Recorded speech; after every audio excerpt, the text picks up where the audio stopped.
Predstavitelia spoločnosti Compass Plus pokrstili tento týždeň novú fabriku na výrobu bazénov. Za krstného otca si vybrali Andyho Krausa, ktorý sa svojej úlohy zhostil naozaj famózne. Poďte sa pozrieť, ako to na slávnostnom otvorení v Senci vyzeralo.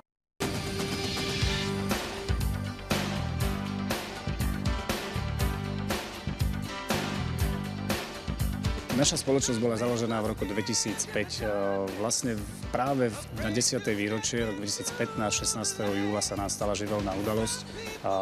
Požiar, ktorý zlikvidoval výrobnú halu. A tak sa spoločnosť Compass Plus ocitla pred ťažkým rozhodnutím. Ukončiť výrobu alebo pozbierať sily a ísť ďalej.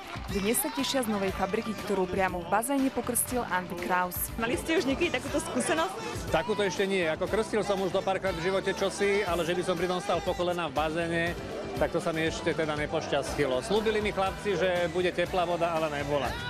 Na slávnostné otvorenie prijali pozvanie aj tanečníci zo skupiny Sľub, ktorí pod vedením Laca Cmoria tancovali priamo na bazénoch. Sme teraz kúpili s partnerkou záhradu a rozmýšľame taký, ako nie takýto obrovský, ale také niečo oveľa menšie, ale niečo také asi v zemi, aby to bolo. Minulý rok som kúpil už druhý. Tá myslím, že to hovorí za všetko. Máte veľkú záhradu?